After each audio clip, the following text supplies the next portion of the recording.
Bulletin का आगाज इस अहम खबर से। वजीर आजम शहबाज शरीफ ने सदर मुमलिकत डॉक्टर आरिफ अलवी को खत लिखा है।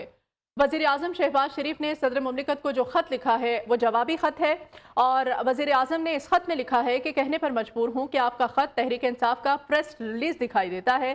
आपका खत यकतरफा हुकूमत मुखालिफ ख्यालात का हामिल है जिनका आप खुलम खुला इजहार करते हैं। आपका खत सदर के आईनी मनसब का आईनेदार नहीं। आप मुसलसल यही कह रहे हैं मैंने आपके साथ अच्छा वर्किंग रिलेशनशिप कायम करने की पूरी कोशिश की।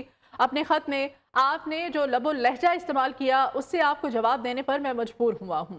वजीर आजम शहबाज शरीफ ने सदर मुमलिकत डॉक्टर आरिफ अलवी को जवाबी खत लिख दिया है और इस खत में वजीर आजम मियां मोहम्मद शहबाज शरीफ ने लिखा है कि मैं कहने पर मजबूर हूँ आपका खत तहरीक इंसाफ का प्रेस रिलीज दिखाई देता है। आपका खत यकतरफा है, हुकूमत मुखालिफ ख्यालात का हामिल है जिनका आपने खुलम खुला इजहार किया है। आपका खत सदर के आईनी मनसब का आयनादार नहीं। आप मुसलसल यही कर रहे हैं मैंने आपके साथ अच्छा वर्किंग रिलेशनशिप कायम करने की पूरी कोशिश की। अपने खत में आपने जो लबो लहजा इस्तेमाल किया उससे आपको जवाब देने पर मैं मजबूर हुआ हूँ और हरगिज एक सदर मुमलिकत जो है उनको इस तरह का खत नहीं लिखना चाहिए। यकतरफा खत दिखाई देता है आपका, हुकूमत मुखालिफ ख्यालात का हामिल है ये आपका खत जिनका आपने खुलम खुला इजहार किया है इस खत के अंदर। और आपका खत सदर के आईनी मनसब का आयनादार भी नहीं है।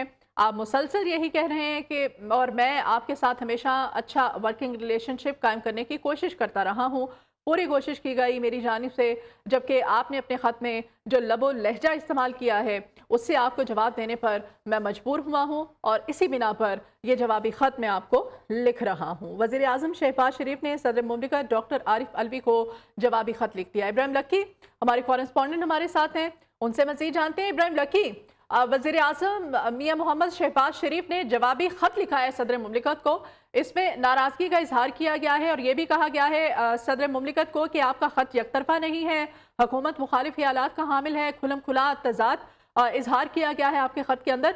लिखा गया था इस खत में, क्या बताएंगे आप हमें? जी बिल्कुल। सदर मुमलिकत ने 24 मार्च को वज़ीर-ए-आज़म शहबाज शरीफ को जो है मुल्क के जो इस वक्त हालात हैं, सियासी हालात, उसके हवाले से एक खत लिखा था जिसका जवाब जो है वज़ीर-ए-आज़म मोहम्मद शहबाज शरीफ ने जो है वो लिखा है, जिसमें उन्होंने सदर पाकिस्तान को मुख्तलिफ जो है हवालों से जो है आईनी हवालों से जो है ये बात वाज़ेह कराई है कि आपने मुख्तलिफ मौक़ों पर जो है अपनी आईनी जिम्मेदारियां पूरी नहीं की हैं। आपकी जो आपका जो खत है आपका वो एक प्रेस रिलीज तहरीक इंसाफ की प्रेस रिलीज के अलावा ये कुछ नहीं है। आपका खत जो है सदर के आईनी मनसब का आयनादार नहीं है। उन्होंने कहा आप मुसलसल यही कर रहे हैं। वज़ीर शहबाज शरीफ ने 5 सफ़ात पर मुश्तमिल जो है 7 निकात पर जो है एक तफसीली खत जो है वो अरसाल किया है सदर मुमलिकत को, जिसमें वज़ीर-ए-आज़म का कहना था कि 3 अप्रैल 2022 को भी आपने कौमी असम्बली की तहलील करके सबक वज़ीर-ए-आज़म के गैर आनी ये हदायत पर अमल किया। उनका ये कहना था कि कौमी असम्बली की तहलील के आपके हुक्म को सुप्रीम कोर्ट ने 7 अप्रैल को गैर आईनी करार दिया। उन्होंने कहा कि मैंने बड़ी कोशिश की कि आपके साथ एक अच्छा जो है वर्किंग रिलेशन जो है वो कायम किया जा सके, लेकिन आपने अपने खत में जो लबो लहजा इस्तेमाल किया उससे आपको जवाब देने पर मजबूर हुआ हूँ। उन्होंने कहा कि साबका दौर हुकूमत में कई मसाइल जो है ना मुआशी और सियासी और गैर आईनी इकदाम किए गए, जिस पर आपने जो है उस वक्त की हुकूमत को खत लिखने की जहमत नहीं की। आपने जो है पंजाब असम्बली और KP के इंतखाबात के हवाले से भी तारीख दी जो कि आईनी इकदाम जो कि आपका प्रीव्यू नहीं था। लिहाजा जो है ना आपने जो है PTI की मुल्की मुआशी डिफाल्ट करने के हवाले से जो इकदाम किए वो भी गैर आईनी थे। उन्होंने कहा कि ये आइन और आज़ादी आइन और कानून की हदूद कयूद में इस्तेमाल करने की हमें हर तरह की इजाजत है। उन्होंने कहा कि मैं पुरज़म हूँ कि इस वक्त मुल्क में जो मसाइल हैं उनको पुरज़म। वज़ीर आज़म की जानिब से कहा गया कि आपका खत यकतरफा है, हुकूमत मुखालिफ ख्यालात का हामिल है जिनका आपने इस खत के अंदर खुलम खुला इजहार किया है। बहुत शुक्रिया आपका इब्राहिम लकी, तमाम तफसीलात से आप हमें अपडेट कर रहे थे। और फवाद चौधरी कहते हैं कि सदर मुमलिकत ने अपने खत में शहबाज शरीफ को आइन पर अमल करने का मशवरा दिया। जाहिर है ये बात उनको तहरीक इंसाफ की प्रेस रिलीज ही नजर आएगी। अगर सदर की असम्बली तोड़ने और नए इलेक्शन में जाने का इक़दाम पर अमल होता तो आज मुल्क इस आइनी, सियासी और मुआशी गर्दाब में ना होता और हम मुस्तहकम जमहूरियत होते। एक साजिश के तहत मुल्क को दलदल में फंसाया गया। जब कौम फैसला कर ले तो कोई ताकत इसे रोक नहीं सकती। पाकिस्तान में कानून की हुक्मरानी नहीं, जंगल का कानून है। जलसा रोकने के लिए हमारे 2000 कारकुनों को गिरफ्तार कर लिया गया। इमरान खान का मीनार पाकिस्तान पर जलसे से खिताब, कहा जो कौम जुल्म के खिलाफ खड़ी नहीं होती वो कौम गुलाम बन जाती है। जहां कानून की हुक्मरानी होती है वहां कौम को हकीकी आज़ादी मिलती है। पाकिस्तान में कानून की हुक्मरानी नहीं, इसीलिए जंगल का कानून है। हमारी बदकिस्मती है कि मुल्क में कभी भी कानून की हुक्मरानी नहीं आई।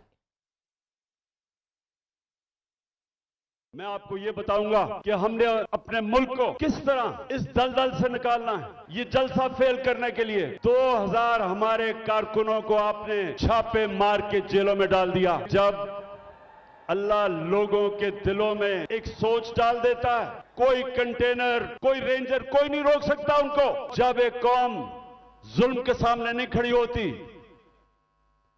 मेरे पाकिस्तानियों वो गुलाम बन जाते हैं और गुलामों की कोई हैसियत नहीं दुनिया में। जब कानून की हुक्मरानी नहीं आई पाकिस्तान में, लोग तो आजाद नहीं हुए, तो यहां जंगल का कानून रहा है। साबिक वजीर दाखिला शेख रशीद कहते हैं अंग्रेज ने 1940 में मीनार पाकिस्तान पर पाबंदी नहीं लगाई, उसके एजेंटों ने न सिर्फ कंटेनर्स लगाए बल्कि सारे रास्ते सील कर दिए। इसके बावजूद मीलों सफर करके लोग जलसागाह पहुंचे। मीनार पाकिस्तान का जलसा नाकाम करने के लिए थ्रेट अलर्ट जारी किया गया, इंटरनेट सर्विस बंद कर दी गई और गिरफ्तारियां की गईं। असल खौफ इमरान खान की मकबूलियत है, बाकी सब बहाने हैं। शेख रशीद ने कहा हमारी लड़ाई मिलिट्री एस्टैब्लिशमेंट से नहीं, मुल्क का खजाना लूट कर मुल्क से बाहर लेकर जाने वालों के खिलाफ है। शदीद मुआशी बहरान दरवाजे पर आ चुका है। जो ये सोच रहे हैं कि हम सब ठीक कर लेंगे, वो मुल्क को खाना जंगी की तरफ लेकर जा रहे हैं। और अभी आपको बताएं कि लाहौर पुलिस इमरान खान के भांजे हसान खान नियाजी को गिरफ्तार करने के लिए कोयटा पहुंच गई है। थाना मजंग की पुलिस पार्टी हसान नियाजी को तहवील में लेने के लिए कोयटा पहुंची है। हसान खान नियाजी पर लाहौर के थाना रेस कोर्स में इक़दाम कत्ल का मुकदमा दर्ज है। महकमा दाखिला बलोचिस्तान का कहना है कि हसान खान नियाजी के कोयटा से मुंतकली के फुल प्रूफ सिक्योरिटी इंतजाम किए गए हैं। कुछ बात कर लेते हैं बढ़ती हुई महंगाई की। महंगाई ने रमज़ानुल मुबारक में लोगों का जीना हराम कर दिया है। फलों, सब्जियों, रोजमर्रा अशिया खुर्दनोश समेत कोई भी चीज आम आदमी की पहुंच में नहीं रही है। लोग होशरुबा महंगाई पर बिलबिला उठे हैं। माह रमजान में महंगाई का जिन बेकाबू, मुल्क भर में अशिया खुर्दनोश लोगों की पहुंच से बाहर निकल गईं। फल तो आम आदमी की कुव्वत खरीद में ना रहे। इस्लामाबाद के रमजान बाजारों में सन्नाटे का राज। महंगाई की वजह से बाजार में खरीदारों की तादाद ना होने के बराबर है, जबकि मुनाफाखोरों की मनमानियां जारी हैं। पेशावर में फलों के साथ साथ सब्जियां भी आम आदमी की पहुंच से दूर हो गयी। इतवार बाजार में अंगूर 350 रुपए, सेब 250 और खरबूजा 200 रुपए, जबकि टमाटर 120 और प्याज 150 रुपए किलो में मिल रहा है। कराची में रमजानुल मुबारक के बाबरकत महीने में भी सब्जियों की कीमतें कम ना हो सकी। टमाटर, प्याज, आलू, पालक, हरा मसाला, लीमू इंतहाई महंगे दामों फरोख्त हो रहे हैं। खरीदार फट पड़े, कहते हैं इंतजामिया नाम की कोई चीज नहीं। महंगाई इतनी ज्यादा हो गई है, कोई हाल नहीं है, हर चीज को आग लग गई है। पता नहीं ये हुकूमत क्या कर रही है। अब तो ये पकौड़े मकाना मुश्किल हो गया मेरे भाई। ये चाटे शाटे ये तो हम सब भूल गए हैं। अब हर चीज़ को, केले को बहुत पड़ी है, 300 रुपये दर्जन केला, 400 का बंदा सोच नहीं सकता। लाहौर, कोयटा, मुल्तान और फैसलाबाद समेत दीगर शहरों में भी खुद साख्ता महंगाई का तूफान थम ना सका। अशिया खुर्दनोश की कीमतों में होशरुबा इजाफे से मजदूर तबका शदीद परेशानी का शिकार है, जबकि इंतजामिया महंगाई को कंट्रोल करने में मुकम्मल तौर पर नाकाम हो चुकी है।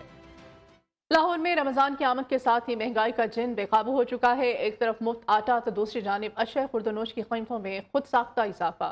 20 किलो वाला सरकारी आटे का थैला 1295 रुपए का हो गया है। टींडे 210 रुपए फी किलो, लहसुन 340 रुपए फी किलो, चिकन का सरकारी रेट भी 489 रुपए तक पहुंच चुका है।